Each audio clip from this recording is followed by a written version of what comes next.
तिथे मगाचा घेतला ना तिकडचं नाही घेतलं. त्यांना आम्ही मॅडम सांगू तिकडेच जाऊया म्हणून पहिला तिकडे तिकडे जास्त नुकसान जास्त होता.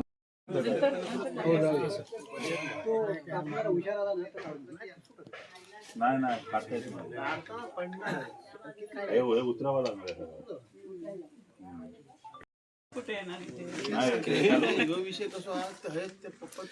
ते हळूहळू कट करून काढणार. ते दोऱ्या बांधून ना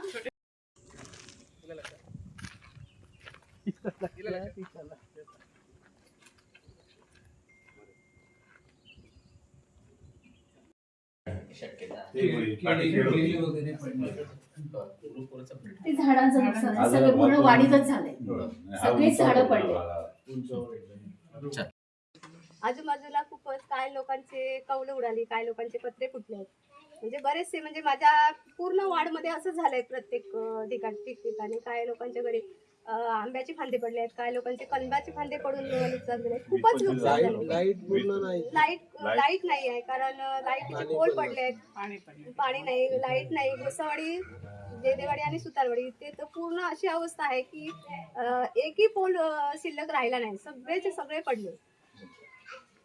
सहादेव गणेश सुतार यांच्या घरी काल 3:30 वाजता जोराचं वादळ झालं आणि त्या वादळामध्ये झाडं पडून त्यांच्या घराचं खूप नुकसान झालं. दोन माड पडले ना.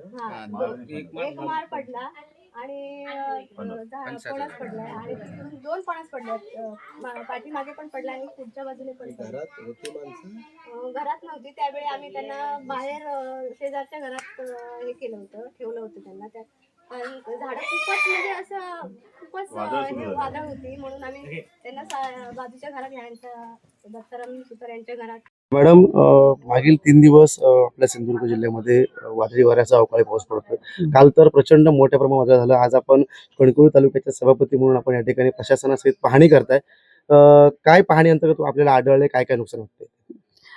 काल दुपारी 3-3:30च्या दरम्यान इथे खूप मोठं वादळ झालं आणि एकाच ठिकाणी हे वादळ म्हणजे हे गाव आणि पंचक्रोशी असं या ठिकाणी मोठ्या प्रमाणात हे वादळ झालं. पाऊसही होता आणि त्या पावसामध्ये आणि त्या वादळामध्ये आज जी आम्ही पाहणी केली सकाळपासून त्याच्यामध्ये खूप असं गंभीर दिसून आलं. त्याच्यामध्ये खारेपाटण काजीवाडी इथे एका घरावरचं पूर्णच्या पूर्ण छप्पर जे आहे पत्र्याचं अँगल सहित पूर्ण दुसऱ्या घरावरती पडून त्या घराचंही मोठ्या प्रमाणात नुकसान झालेलं आहे. बऱ्याच मोठ्या प्रमाणावरती झाडं पडलेली आहेत. पूर्ण गावामध्ये बरेचसे MSCBचे पोल पडलेले आहेत आणि त्यामुळे पूर्णपणे लाईट तर ठप्प आहे. त्याचबरोबर नळ योजना ज्या ठिकाणी पाण्याची काही व्यवस्था नाही अशा पद्धतीने पूर्णपणे पाण्याची टंचाई इथे दिसून येते. त्यासाठी युद्धपातळीवरती प्रशासनामार्फत काम सुरू आहे.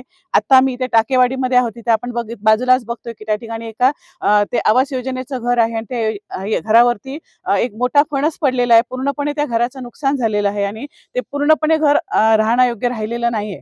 त्यामुळे अशी खूप म्हणजे एकच नाही तर असे छोटे मोठे खूप नुकसान म्हणजे गोरगरीब लोकांचे खूप नुकसान झालेलं आहे आणि त्यामुळे या पाहणीमध्ये खूप असं गंभीर स्वरूप या ठिकाणी दिसतंय. त्यामुळे प्रशासनाच्या वतीने आणि आम्ही सर्व मिळून त्याच्यावरती तोडगा काढण्याचा, त्यांना मदत मिळवून देण्याचा निश्चितपणे प्रयत्न करू. मॅडम, इथले जे स्थानिक असतील किंवा ज्या ज्या ठिकाणी नुकसान झालंय त्या नुकसानग्रस्तांशी आम्ही जेव्हा बोललो त्यावेळी शासनाकडनं मिळणारी जी नुकसान भरपाई आहे ती तुटपुंजी असं त्यांचं म्हणणं आहे. जास्तीत जास्त नुकसान भरपाई मिळावी म्हणून अशी त्यांची मागणी आहे. आपण हा विषय पालकमंत्र्यांपर्यंत पोहोचवून जास्तीत जास्त नुकसान भरपाई मिळण्यासाठी प्रयत्न कराल का? निश्चितपणे पालकमंत्री साहेबांच्या सूचनेनुसार आम्ही या ठिकाणी आलेलो आहोत आणि ते खूप संवेदनशील आहेत या बाबतीमध्ये. ते जरी स्वतः इथे नसले तरी त्यांचे प्रतिनिधी म्हणून आम्ही इथे आहोत. त्यामुळे त्यांच्यापर्यंत हे सगळं नेण्याचं निश्चितपणे आम्ही नेणार आहोत आणि जास्तीत जास्त कशा पद्धतीने इथे आपल्याला मदत देता येईल त्या दृष्टीने प्रयत्न करणार आहोत.